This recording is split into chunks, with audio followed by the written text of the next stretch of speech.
Karena sistem pilkada itu kan memang harus koalisi. Ya, Ada ya. syarat pencalonan yang sudah jangkauannya luas, pengalamannya juga cukup, diantaranya Ustadz Tetep gitu. Ustadz Tetep Abdul Latif turun lagi di pilkada. Turun lagi di pilkada, sangat memungkinkan. Termasuk Ustadz Thorik juga salah satu yang diusulkan untuk maju di pilkada. Wah, ini seru nih. Bu Rosi, tapi kalau Bu Ucu sama Bu Rosi ini perempuan ya, Perempuan. kayaknya kurang sempurna kalau PKS. Apalagi sekarang kan ada insentif semangat baru. Ada semangat baru. Gitu. Ya ini kan PKS ini berkaca kalau periode yang lalu Gerindra Iya. ini kan langsung lompat jadi. Ini kayaknya ke PKS ya, kota Mudah-mudahan sekarang kotel efeknya ke PKS dari 3 jadi 10 kan sesuatu yang bisa aja betul, terjadi. beberapa survei.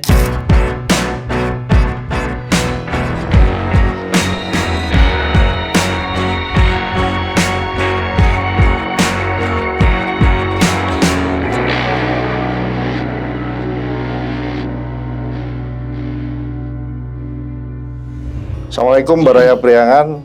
Kali ini saya ditemani oleh seorang anggota legislatif dari Kabupaten Tasikmalaya, Kang Deddy Kurniawan. No. Kang Deddy ini anggota Komisi 2 DPRD Kabupaten Tasikmalaya dan beliau berasal dari Partai Keadilan Sejahtera yang disingkat PKS. PKS. Kalau di PKS itu kan biasanya Ustadz gitu ya. Gitu. Dan panggilannya Ana, Antum gitu. Kalau saya terbiasa. Antum dipanggil Antum juga kan. Bebas. Kang boleh. Tapi kalau di kabupaten atau di kota Tasik, di PKS itu panggilannya Amang. Amang. Kalau di kabupaten mah Amang. Amang ya. Jadi nggak Mang Deddy pasti Bang dipanggilnya. Deddy, Serna. Nyunda. Gimana nih Kang Deddy mengawali karir politik itu dulu latar belakangnya apa sebenarnya? Kalau latar belakang dulu senengnya seringnya keliling daerah. Latar belakang kepengen geologi. Oh, geologi. Cuman tadi laut lah, tadi gunung gitu. Jadi seringnya di masyarakat.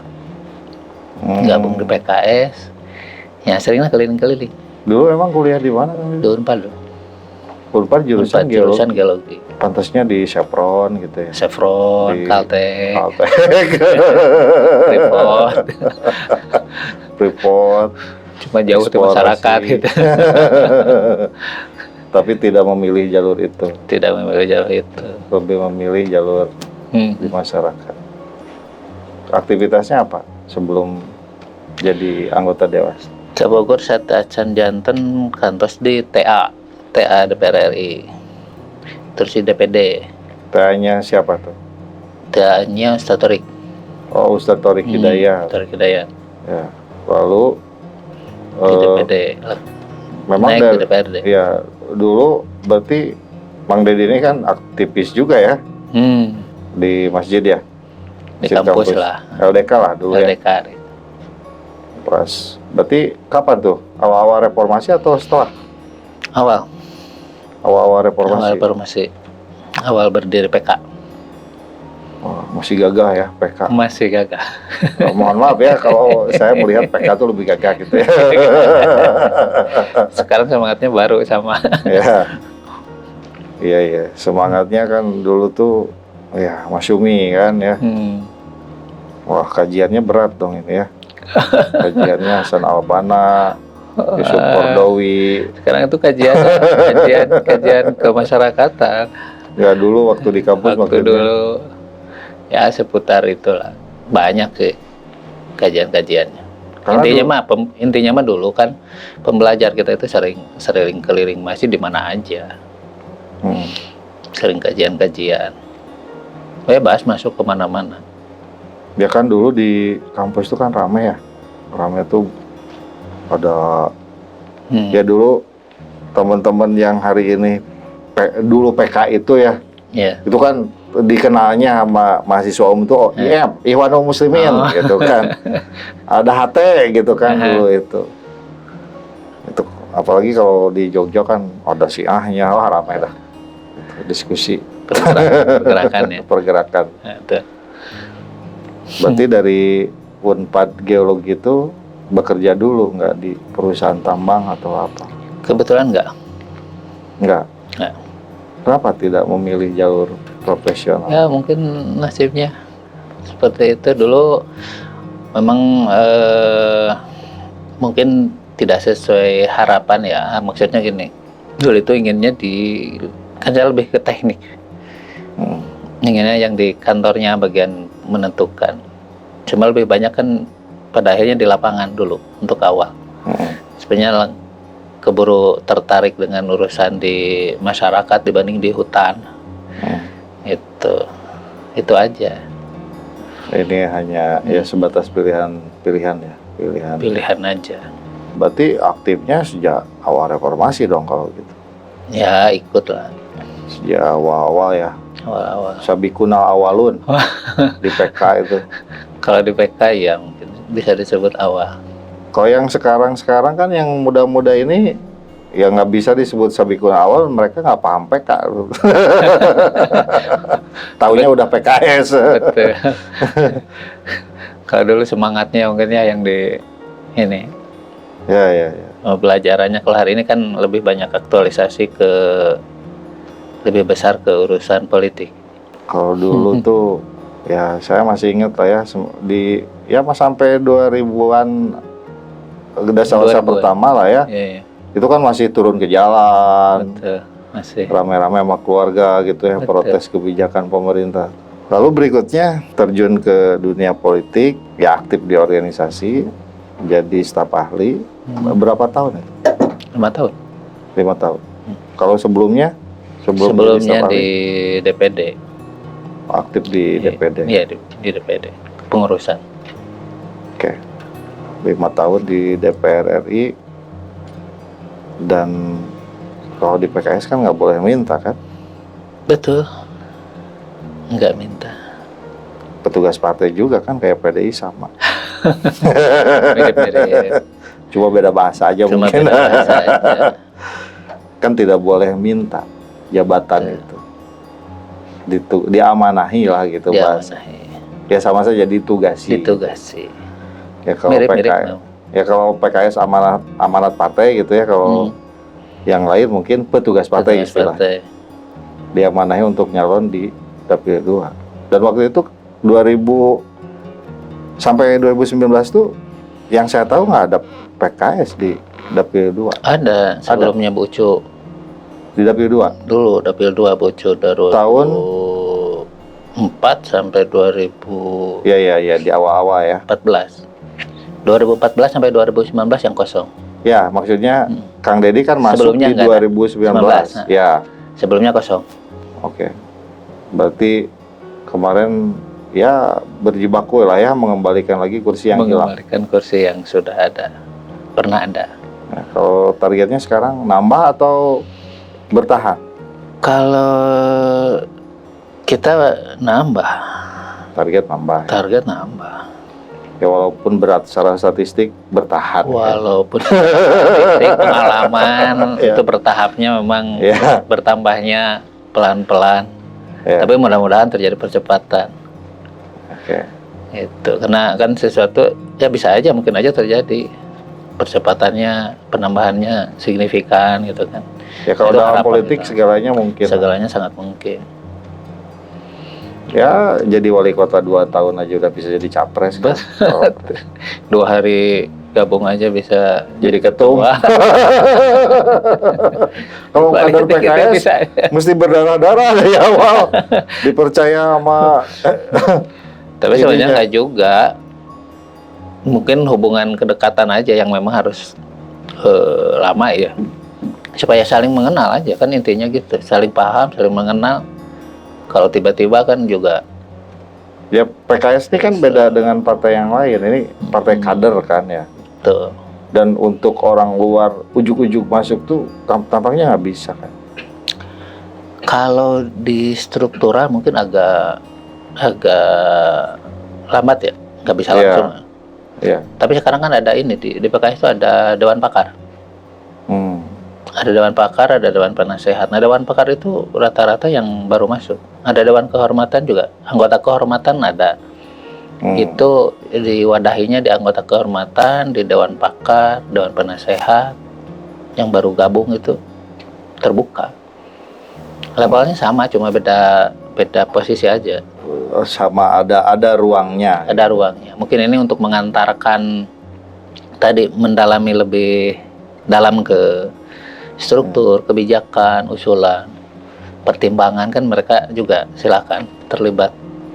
Ya. Sangat terbuka. Tapi ya untuk menjadi anggota itu kan, ya kalau PKS itu ya berat lah kalau saya lihat tuh. Ya tidak bisa lah ujug-ujug. Ya kalau itu kan anomali kalau 2 hari jadi ketum ya. Iya. Ya meskipun 5 tahun gitu kan, itu tetap kan harus melewati fase dan proses kaderisasi yang sudah ini level-level pendidikannya gitu. Betul. Ada kedekatan lah, ada pemahaman intinya. Ada chemistry supaya tahu kemana arah kebijakannya, kebiasaannya kan gitu. Kalau tiba-tiba masuk kan sulit juga, kecuali untuk kepala daerah.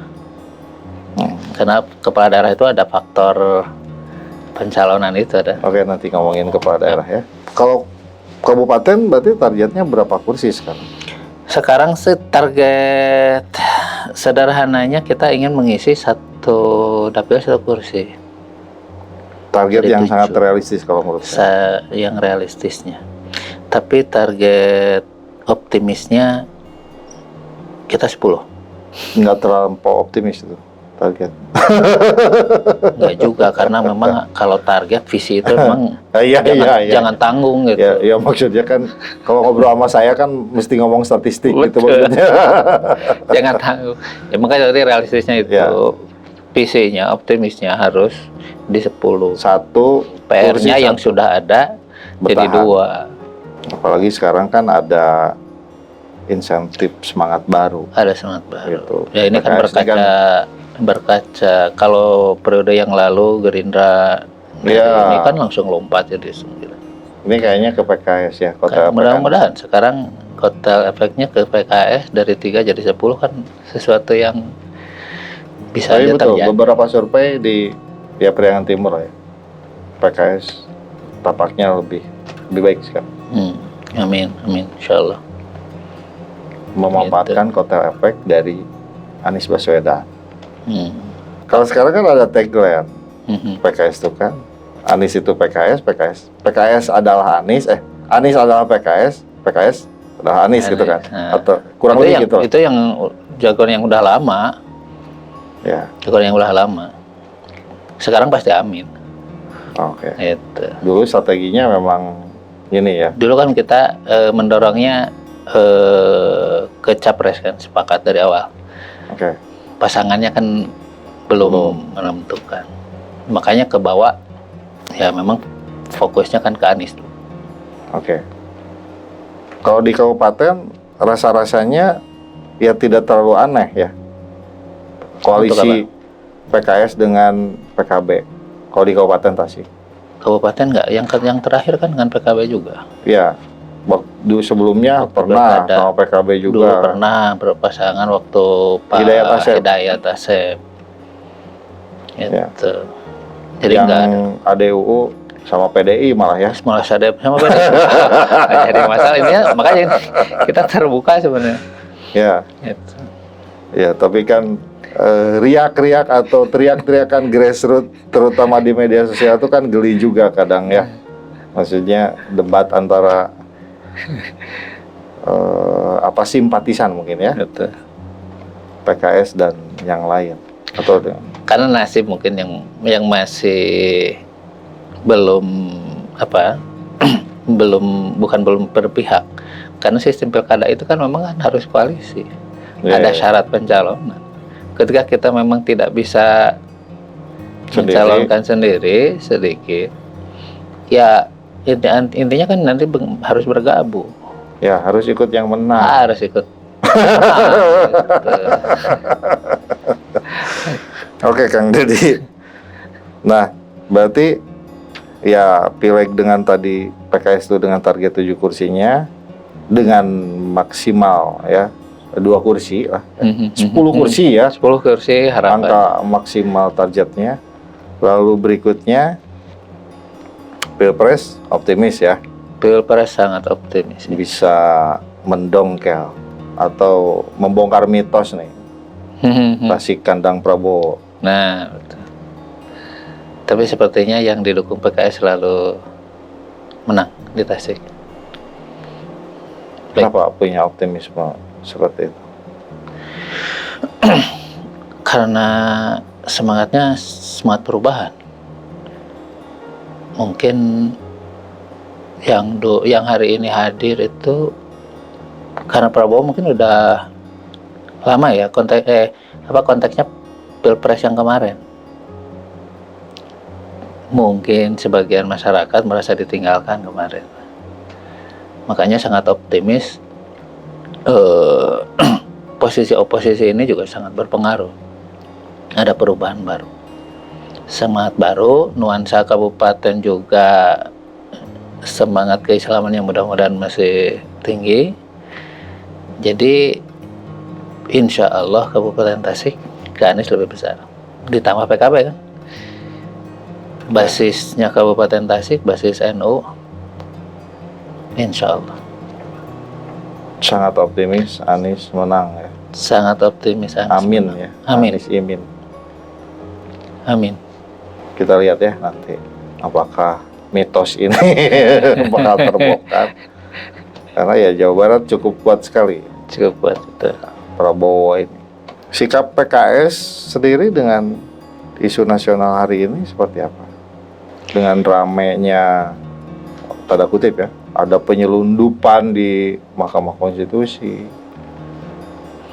Kalau itu kan bagian proses politik yang pengkajiannya juga bisa banyak interpretasi. Sementara ini PKS fokus ke pencalonan, tidak masuk ke ranah sanalah gitu ya. Kita fokus, sudah mendaftarkan, pasangannya sudah ada, koalisinya sudah ada, firm, itu tinggal jalan aja.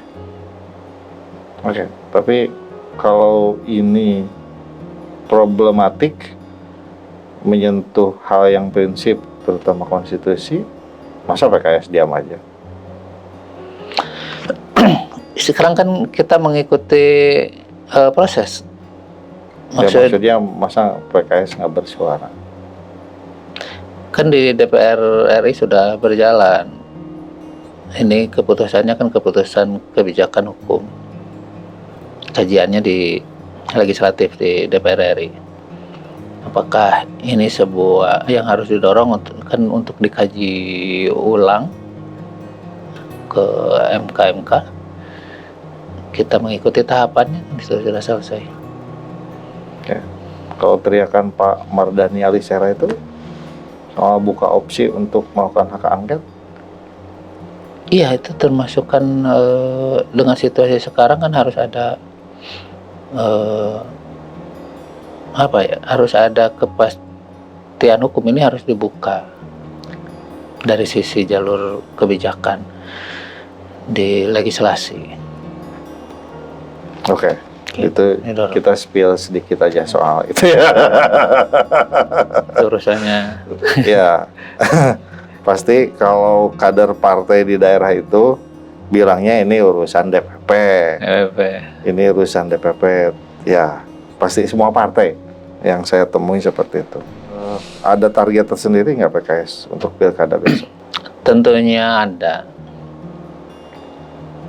Karena kalau saya lihat, tampaknya belum ada kader yang dimunculkan. Atau belum ada kader yang berani memunculkan diri. Kalau saya ini besok mau nyalon bupati. Beda dengan di kota. Nih, kota bersemangat sekali nih. Kota bersemangat. Ada Kang Dede Muharam nih. Spanduk sama baligonya di mana-mana. Calon wali kota sebelum calon DPRD provinsi. Kalau kabupaten mungkin karena hari ini baru 3. Kalau kota kan udah lengkap, tinggal menduplikasi pemilih, ya tinggal menduplikasi aja.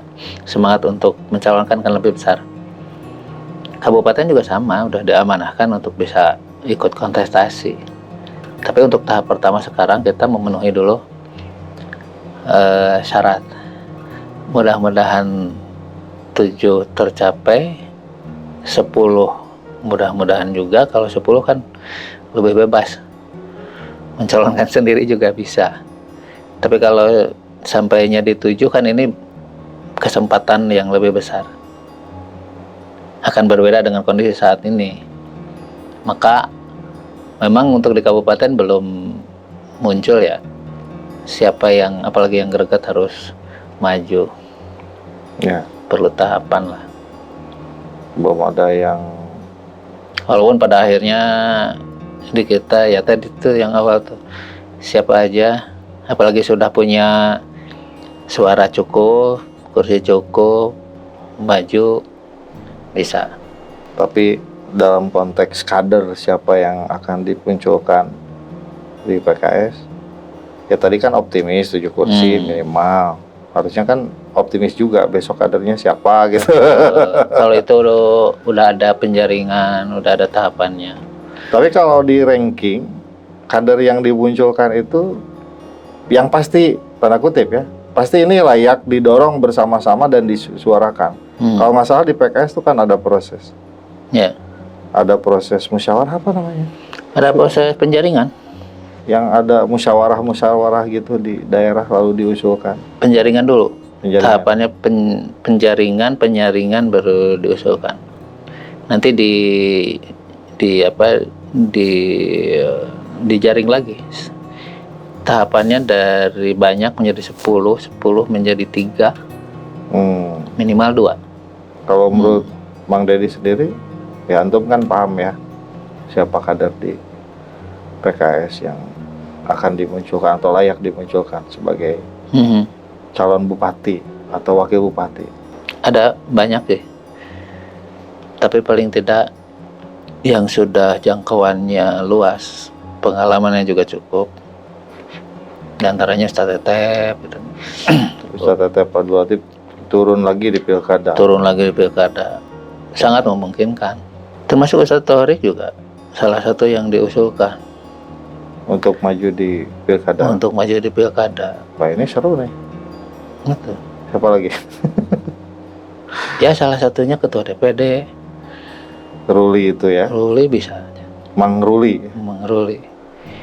Di kita bisa siapa aja yang lebih luas mengelola. Kalau ketua DPD kan sekabupaten, lebih dikenal walaupun tahap awal di internal. Itu termasuk semua anggota DPRD. Semua anggota DPRD ya termasuk Mang Deddy ya. Mungkin salah satunya. Ya iyalah kan. Ya, kalau jadi semua anggota DPRD itu termasuk yang diusulkan. Berarti listnya banyak tuh. List anggota DPRD itu ada 5 berarti sekarang. DPR RI 1, Pak Torik,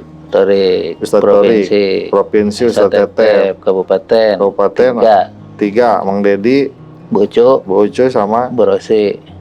Tapi kalau Bu Ucu sama Bu Rosi ini perempuan ya? Perempuan. Kayaknya kurang sempurna kalau PKS. Nanti isunya ya, gimana? Aneh kan? Berarti 3 nih ya? Ada 4 berarti sama Ketua Ruli DPD, ya? Ketua DPD, Mang Ruli. Nah, ini seru nih. Itu besok. Jadi maksudnya demokrasinya hidup, masyarakat disuguhi banyak pilihan. Oke, itu untuk pilkada besok. PKS kan punya riwayat kekalahan dan punya riwayat kemenangan juga. Kemarin ada riwayat kalah ya, yang 2020, lalu 2014 menang ya. Sekarang ngusung UAD. Nah, saya pikir langkah PKS waktu itu cerdas nih. Detik terakhir ya, PKS itu yang memberikan rekomendasi UAD. Betul. Yang lawan bubung kosong itu. Betul. Karena memang sebelumnya kan nggak itu. Sebelumnya kan waktu itu Oke, kayaknya condong-condong pemasangannya kan oleh sebelumnya enggak. oleh deh awal-awalnya. Awal-awalnya oleh yang lain itu masih ada beberapa. Tapi terakhir kan dengan Pak Ade. Oke. Lalu sebelumnya Hidayat Asep kalau nggak salah. Hidayat Asep sebelumnya. Ya, 2011. 2011. Lalu di pilkada pertama Ustaz Asep udah maju dulu. Betul. Ya. Pilkada pertama 2006. 2006. Saya lupa lagi Sate ya. Ahmad Saleh Tetep ya. Ini Gen Z tuh nggak tahu. Nggak tahu. Ini ngomongin Ini apa Sate katanya. Ngomongin Sate. Perjalanan Ahmad Saleh dulu. tampaknya ya PKS mungkin punya strategi tersendiri untuk besok gimana? Kalau strateginya ya tadi pertama sekarang mengoptimalkan dulu suara ya pemilih. Ya, pileg jadi modal. Pileg jadi modal. Yang kedua mungkin untuk saat ini masih perkiraan saya karena waktunya sempit. Setelah pileg itu langsung pilkada, tidak ada waktu untuk konsolidasi, apalagi lintas. Hari ini sudah dibangun koalisi ya, 3, besok harus robah lagi dengan berbagai macam ini, walaupun memungkinkan, tapi memang cukup berat juga. Sepertinya membangun komunikasi lebih banyak dengan koalisi yang sekarang. Jadi koalisi PKS, PKB, dan Nasdem hari ini kemungkinan jadi koalisi besok. Koalisi besok juga kemungkinan. Walaupun belum ada pembicaraan, tapi proyeksinya kan sangat sulit untuk macam-macam juga. Karena serentakan se-Indonesia dengan pilgub, dengan buka kebayang kalau saling silang pebelit. Walaupun memungkinkan kan untuk tingkat daerah, memungkinkan. Dengan siapapun bisa, dengan Golkar atau dengan yang lain bisa. Ya, membuka lah ya komunikasi dengan. Tapi itu mungkin nanti tahap setelah pileg. Ya, setelah tahu modal politiknya seperti apa kan itu akan lebih terbuka. Karena dipaksa pun nggak bisa bekerja sama dari sekarang. Apalagi kalau di DPRD sekarang masih satu fraksi dengan Gerindra ya? Masih. Besok kan mesti punya fraksi sendiri. Besok fraksi sendiri, mudah-mudahan masuk pimpinan sendiri. Kalau 7, insya Allah. Luar biasa. Jadi untuk pilkada itu PKS masih fokus dulu ke pileg. Tentu saja membuka komunikasi dengan siapapun. Dengan siapapun dibuka. Karena punya riwayat kerjasama dengan siapapun gitu ya. Betul, untuk Tasik bisa dengan siapapun. Dengan PKB, dengan PDI, P3, Demokrat. Karena PDI-nya PDI Syariah ya. Demokrat Syariah, Golkar. Di sini kan jadi Syariah semua. Jadi Syariah semua. Demokrat Syariah, PAN Syariah, Golkar Syariah gitu.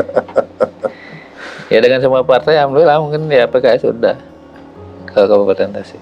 Tinggal nanti menentukan kita dengan siapa setelah pileg. Mudah-mudahan lebih baik. Oke, terima kasih Kang Deddy. Balaya Priangan, kita ketemu lagi di perspektif episode berikutnya dengan pembicaraan yang sangat menarik tentang politik dan berbagai hal hiruk pikuk di dalamnya. Assalamualaikum warahmatullahi wabarakatuh. Waalaikumsalam. No.